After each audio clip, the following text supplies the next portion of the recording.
Assalamualaikum warahmatullahi wabarakatuh. Bismillahirrahmanirrahim. Ashhadu an la ilaha illallah wa ashhadu anna Muhammadar Rasulullah. Allahumma salli ala Sayyidina Muhammad wa ala ali Sayyidina Muhammad. Rabbi syrah li sadri wa yassir li amri wahlul 'uqdatam min lisani yafqahu qawli. Amin. Bismillahirrahmanirrahim. Salam hormatku, salam ta'zimku selalu buat para sahabat-sahabatku tercinta, baik yang ada di dalam maupun yang ada di luar negeri. Semoga saya dan kita semua senantiasa selalu di dalam lindungan Allah Subhanahu wa Ta'ala. Amin ya Rabbal Alamin. Ba'da subuh yang indah ini bertepatan dengan hari Ahad 16 Februari 2025 ini, kita akan mengunggah atau mengkaji dengan judul Aku Hidup di Dalam Kuburan. Sadaqallahul Azim.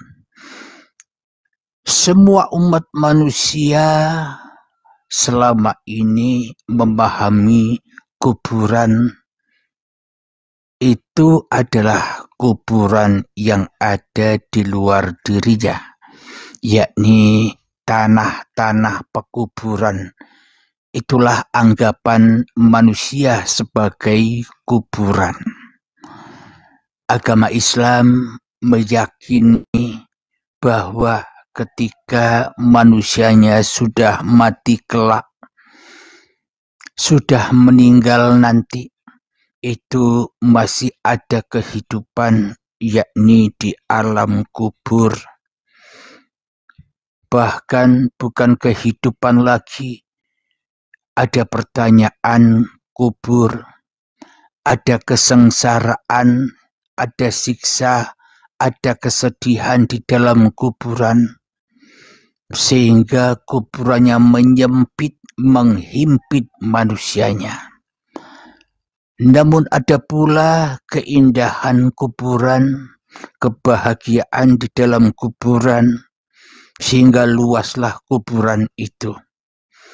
Itulah pemahaman manusia selama ini, termasuk pemahaman saya pribadi dan pemahaman Anda sekalian yang ada di sini. Aku hidup di dalam kuburan. Itu anggapan, kepahaman, keyakinan manusia. Karena manusia merasa dirinya masih hidup. Karena manusia meyakini bahwa dirinya masih ada, belum mati. Karena manusia merasa belum meninggal dunia. Sehingga dipahami bahwa tanah pekuburan itu adalah tanah-tanah yang di luar dirinya. Akan tetapi menurut paham Allah, menurut Tuhan, sebenarnya tanah pekuburan itu adalah badan yang berasal dari tanah. Inilah kuburan-kuburan massal untuk mengkubur manusia.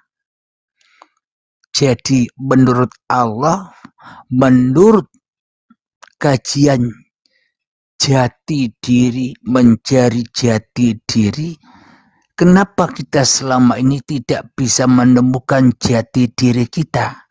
Karena kita ikut paham yang di luar diri kita. Karena kita ikut paham manusia. Karena kita ikut paham makhluk. Jadi selama ini kita hanya bertemu dengan lambang-lambangnya saja. Kita hanya bertemu dengan tanda-tandanya saja. Kita hanya bertemu dengan kiasan-kiasannya saja. hiasan kuburan. Kita hanya bertemu dengan sanepan-sanepan saja.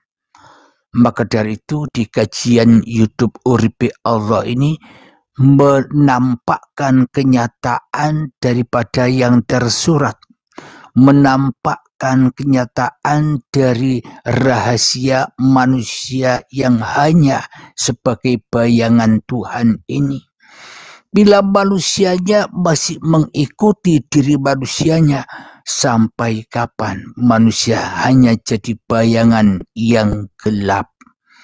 Anda lihat bayangan Anda ketika Anda berjalan keluar ke rumah, ketika ada terangnya matahari, masing-masing manusia ada bayangannya. Bayangannya berwarna hitam, bayangannya gelap. Yaitulah yang dimaksud bayangan. Selama hidup manusia hanya di dalam kegelapan kemanusiaannya. Jadi bayangan yang diyakini oleh kita umat manusia selama ini. Hanya bayangan yang dipercaya oleh manusia selama ini. Hanya tanda-tandanya saja yang diimani oleh manusia itu sendiri. Di mana tanda atau bayangannya, maka alam semesta yang ada di luar diri manusia inilah sebenarnya bayangan manusia.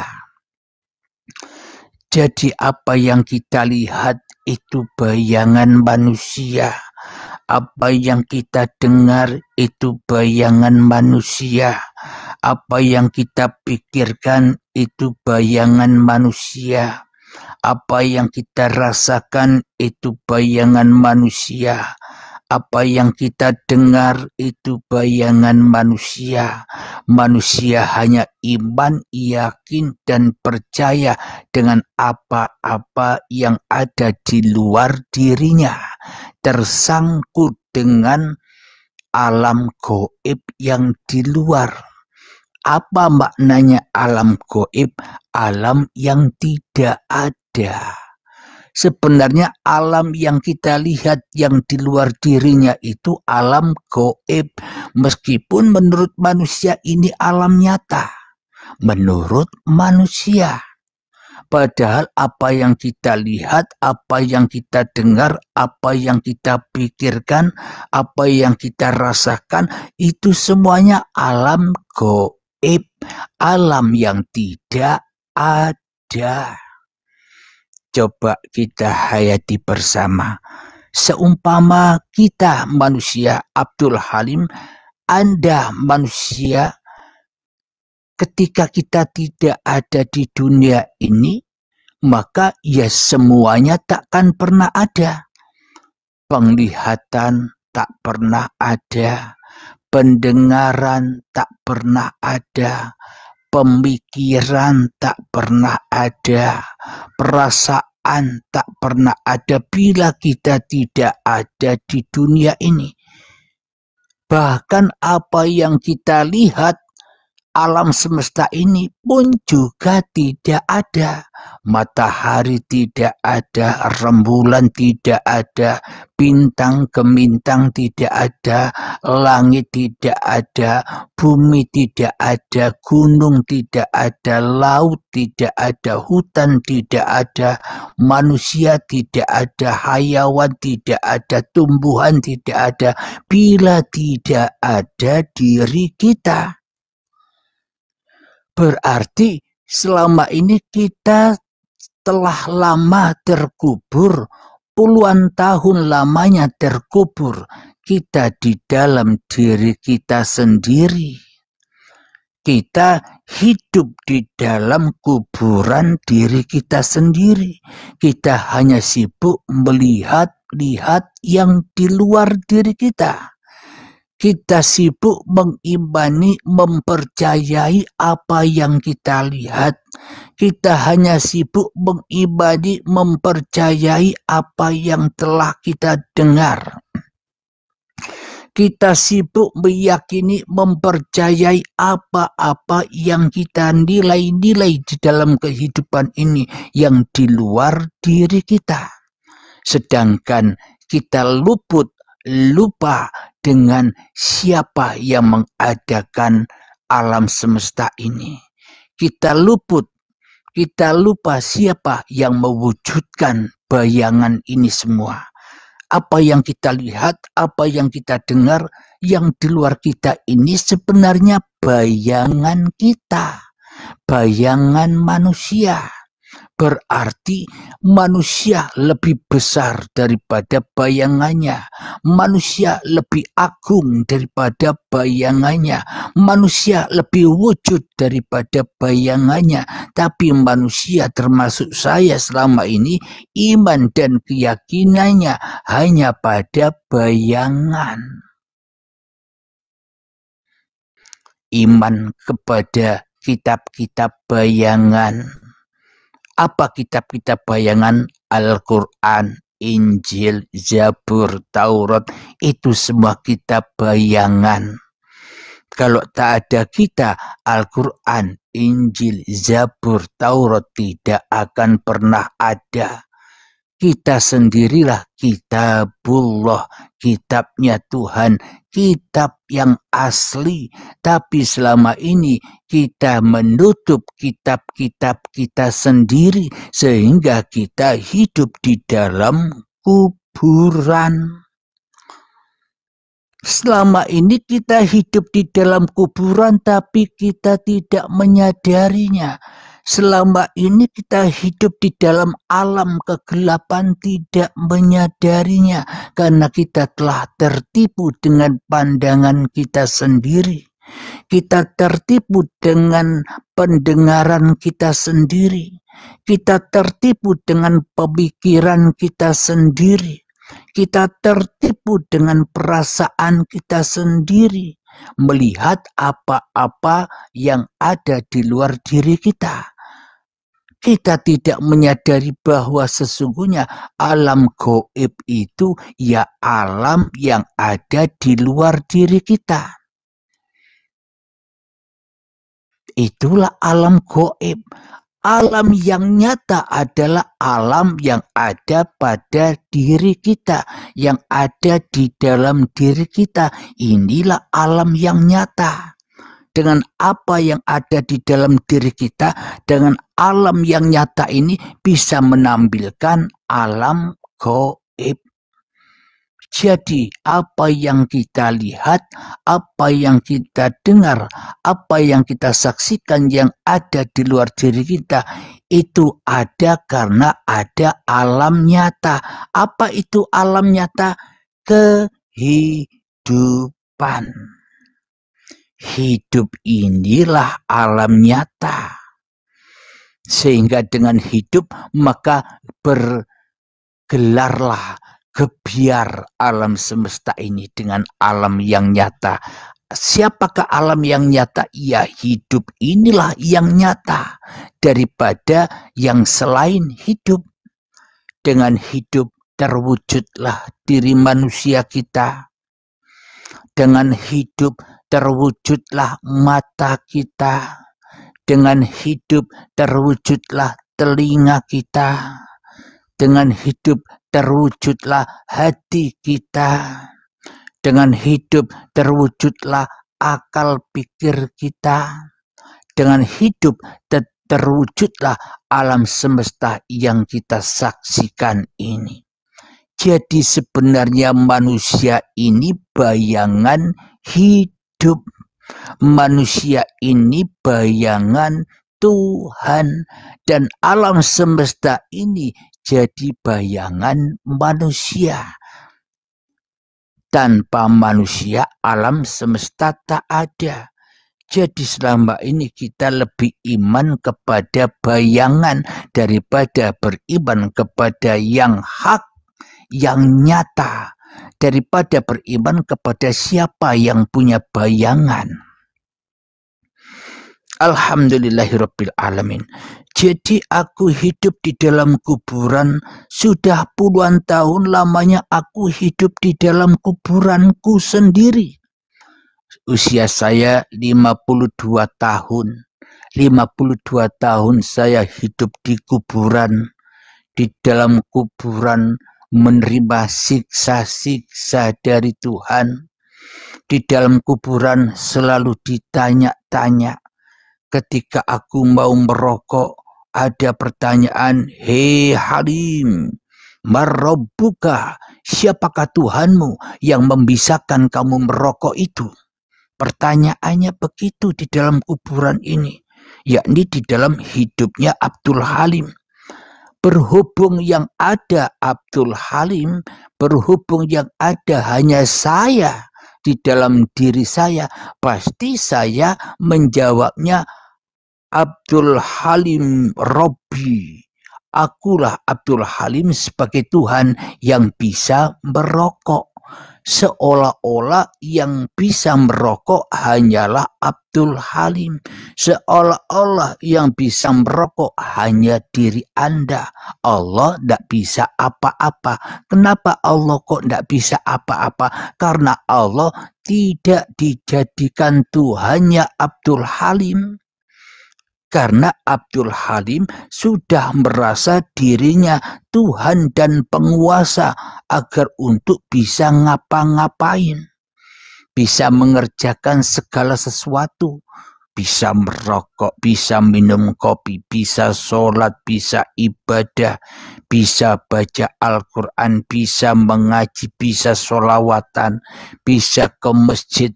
Yang Kristen bisa ke gereja, bisa naik motor, bisa naik mobil, bisa bekerja, bisa ke ladang, bisa bertani, dan sebagainya. Seolah-olah ini dilakukan oleh Tuhan yang bernama Abdul Halim saja. Tidak ada yang bisa melakukan tanpa Abdul Halim. Iman dan keyakinan kita selama ini seperti itu. Seolah-olah Tuhan itu, Allah itu tidak bisa ngapa-ngapain, lumpuh. Karena kalah kuasa dengan apa yang diciptakan, kalah kuasa dengan Abdul Halim. Allah itu lumpuh, kalah kuasa dengan diri Anda. Sehingga Allah tidak bisa merokok. Yang bisa merokok hanya manusia. Sehingga Allah tidak bisa masak. Yang bisa memasak hanya manusia. Sehingga Allah tidak bisa naik motor. Yang bisa naik motor itu hanya manusia. Lah bagaimana manusia bisa naik motor bila manusia itu tanpa adanya hidup yang ada pada diri manusia? Apakah mayat itu bisa naik motor sendiri? Itulah tanda bukti mayat itulah bahwa manusia itu tidak bisa apa-apa. Yang bisa naik motor, ya Allah. Yang bisa minum kopi, ya Allah. Yang bisa ngerokok, ya Allah. Yang bisa mandi, ya Allah. Yang bisa makan minum, ya Tuhan. Yang bisa melihat, ya Tuhan. Yang bisa mendengar, ya Tuhan. Yang bisa berkata, ya Tuhan. Yang bisa bertani, ya Tuhan. Yang bisa jadi presiden, ya Tuhan.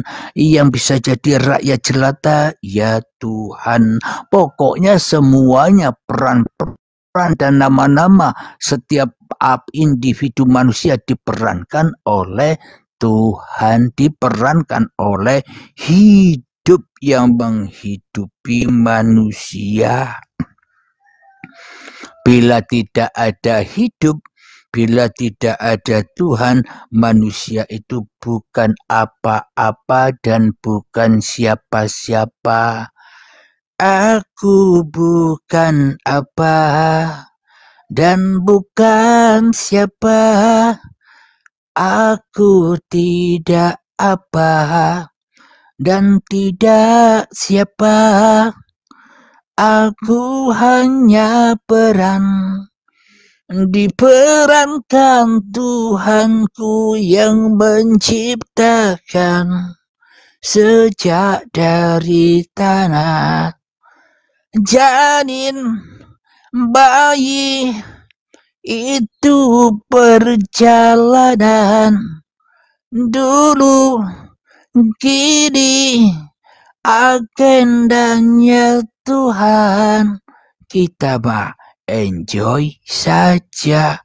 Semua agenda Tuhan, semua panggungnya Tuhan. Kita hanya bayangan Tuhan saja.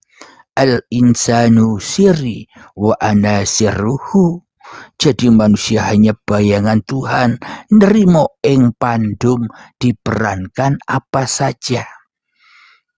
Kembali kepada aku hidup di dalam kuburan. Ketika kedirianku Abdul Halim masih menjadi raja di dalam hatiku, itulah yang dimaksud kuburan. Apa buktinya bahwa diriku Abdul Halim ini telah lama puluhan tahun hidup di dalam kuburan? Abdul Halim hanya mengimani, meyakini badan ini bisa bergerak karena Abdul Halim. Badan ini bisa duduk karena Abdul Halim. Itulah hakikat hidup di dalam kuburan. Aku bisa makan karena tubuhku ini yang bisa makan. Inilah tubuh-tubuh yang berasal dari tanah yang mati. Tanah yang mati berlaga. Tanah yang mati seolah-olah dirinya lah yang hidup. Badan ini seolah-olah bisa merokok sendiri. Badan yang mati ini seolah-olah bisa masak nasi sendiri. Badan yang mati yang dari tanah ini seolah-olah bisa naik motor sendiri. Inilah kuburan-kuburan yang berlaga. Tanah yang mati tapi sok hidup. Inilah sebenar-benarnya alam kuburan. Aku sudah lama hidup di dalam kuburan. Pasti di dalam kehidupan ini kita tidak bisa menjawab di dalam hati kita. Ketika kita ditanya, ketika saat saya mandi ditanya, Halim, marabbuka, siapa Tuhanmu yang bisa menguasakan kamu bisa mandi ini? Dalam hatiku, berhubung yang jadi Tuhannya yang bisa mandi Abdul Halim, badannya Abdul Halim, aku tak bisa menjawab Allahu Rabbi. Tapi jawabanku Abdul Halim yang mandi, Abdul Halim yang sholat, Abdul Halim yang ibadah. Tidak akan bisa menjawab Allahu Rabbi di dalam segala aktivitasku. Kenapa? Karena yang jadi Tuhan selama ini bukan Tuhan, tapi Abdul Halim yang jadi Tuhan. Itulah yang dimaksud aku hidup di dalam kuburan. Aku mengimani hanya kepada badan, seonggok badan yang dari tanah yang mati ini, yang pura-pura hidup. Sehingga Abdul Halim, sehingga saya meyakini bahwa badan ini punya hidup sendiri. Tanah ini berlaga, sombong. Tanah ini pura-pura hidup, padahal badan ini tanah yang mati.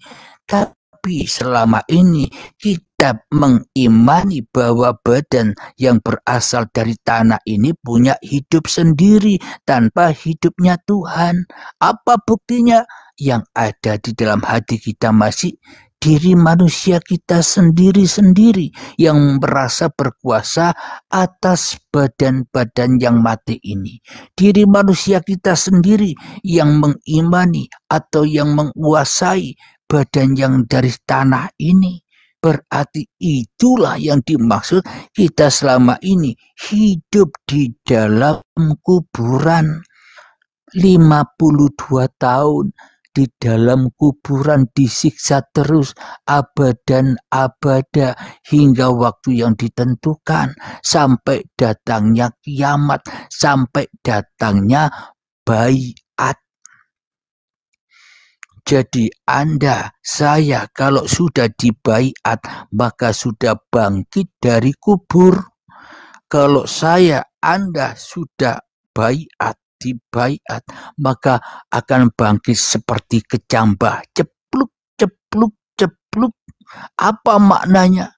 Bangkit seperti cambah, pengetahuan Anda tentang kajian ketuhanan akan semakin tumbuh. Ketika sudah dibaiat, Anda mengikuti kajian uripe Allah semakin tumbuh, semakin kenal, semakin nyata, semakin gamblang. Apa yang dikaji di uripe Allah tambah paham. Ketika sudah dibaiat, ketika sudah datang hari kiamat, ketika sudah datang hari kebangkitan, kepahaman, kesadaran, baru Anda akan tahu selama ini Anda disiksa terus di dalam pekuburan hawa nafsu. Coba saya tanya yang di bawah, kira-kira kajian yang ada di YouTube Uripe Allah ini menyesatkan manusia atau malah menyelamatkan manusia? Coba jawabannya di bawah. Mama Ayah, selamat datang. Semoga sehat selalu dan bahagia selalu.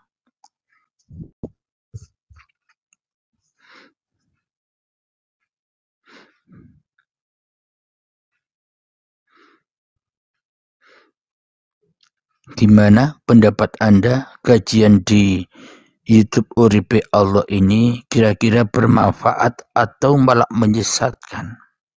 Karena banyak komentar-komentar yang ada di YouTube Uripe Allah, banyak komentar bahwa kajian yang ada di Uripe Allah ini menyesatkan manusia. Alhamdulillah.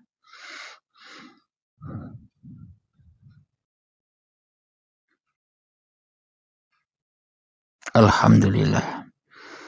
Namun bagi saudara-saudaraku, bila menuduh atau menyangka kajian yang ada di Uripe Allah ini menyesatkan, berarti yang sesat itu siapa? Berarti Anda bila takut sesat, ya jangan ada di YouTube Uripe Allah.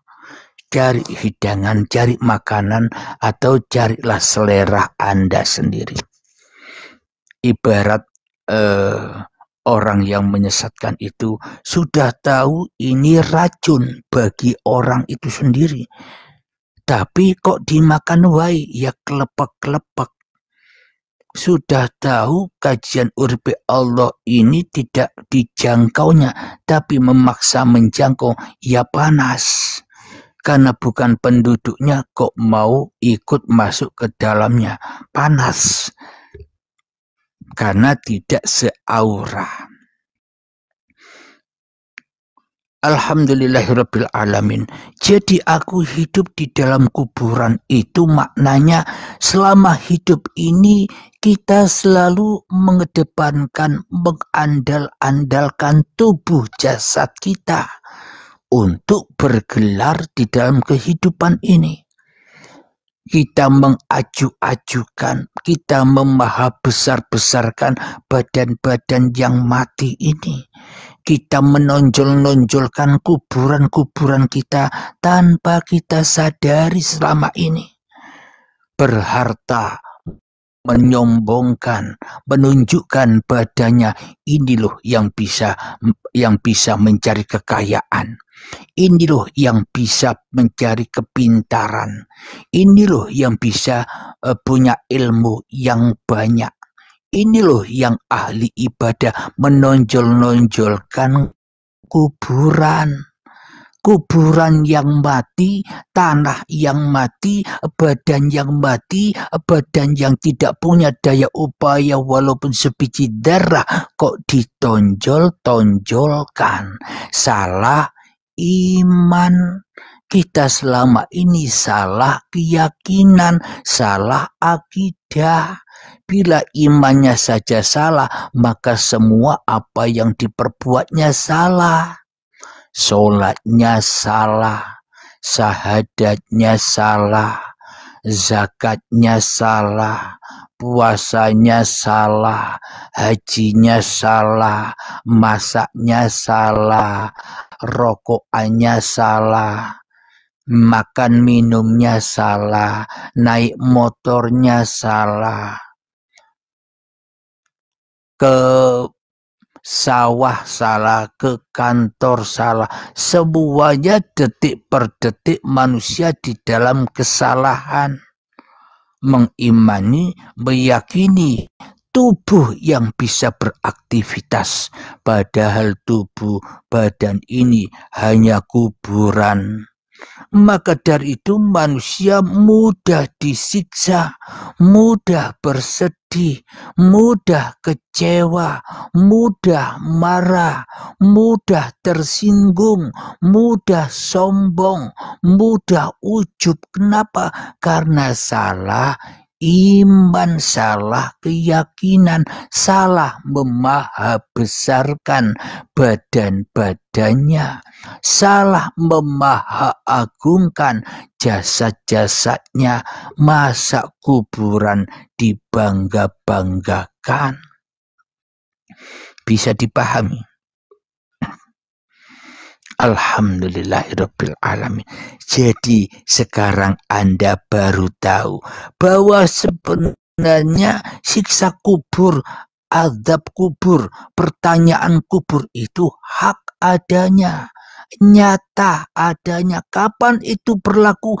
Ya ketika manusianya masih jadi Tuhan, ya ketika manusianya masih ada.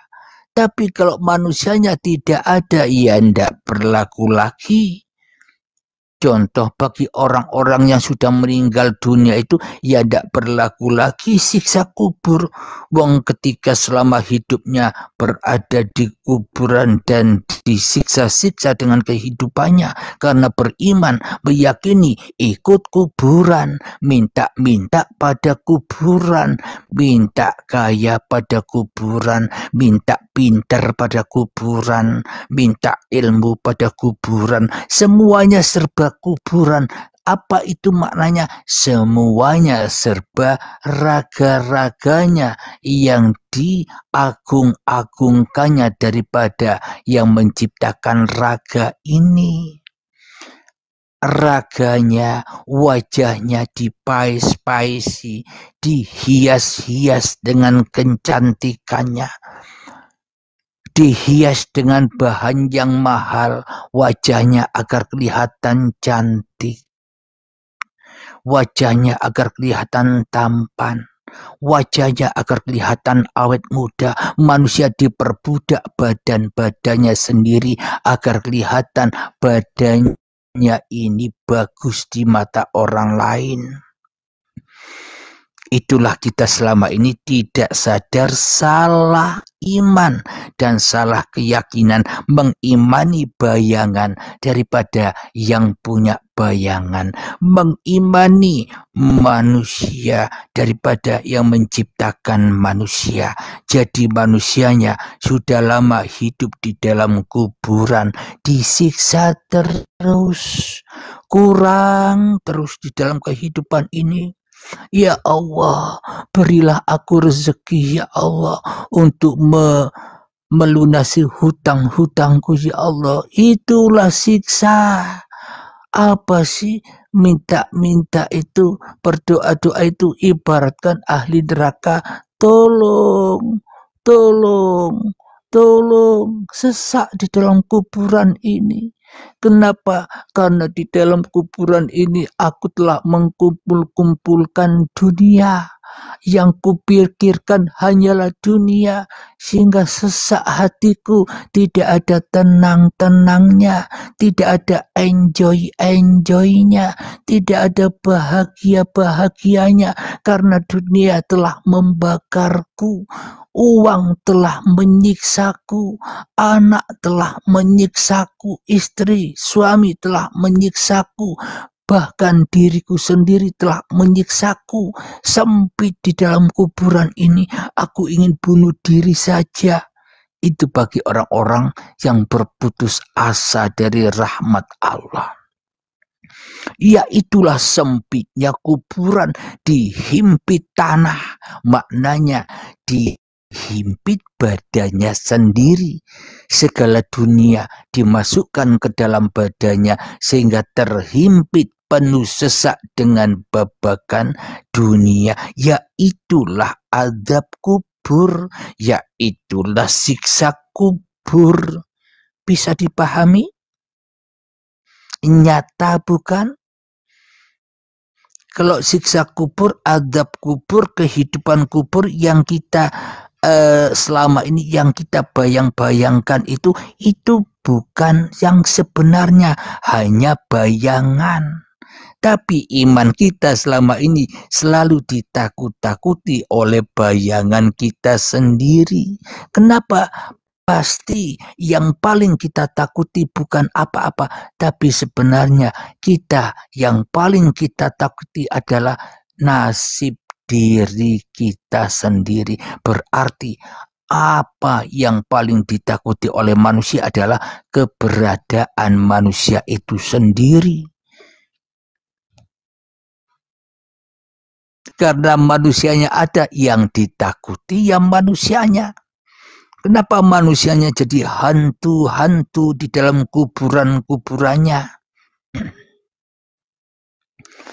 Ada yang bersifat bengis, ada yang suka menghina, ada yang suka mencela, ada yang suka merendahkan. Ya itulah hitamnya ahli-ahli kubur. Hantu-hantu yang ada di dalam kuburan. Kira-kira bisa dipahami ya? Alhamdulillah. Maka dari itu terbukanya alam rahasia alam gaib, yakni ketika terbukanya panggung sandiwara manusia ini, maka akan nyata alam yang nyata. Sebenarnya alam gaib itu ada ketika manusianya masih ada, tapi ketika manusianya sudah tidak ada lagi, ketika manusianya sudah gaib kembali ke asalnya, innalillahi wa inna ilaihi rojiun, maka yang ada hanya alam nyata, kenyataan Tuhan. Jadi bila Tuhan sudah nyata, manusianya enjoy saja. Alhamdulillahirabbil alamin. Sebelum kita adakan tanya jawab,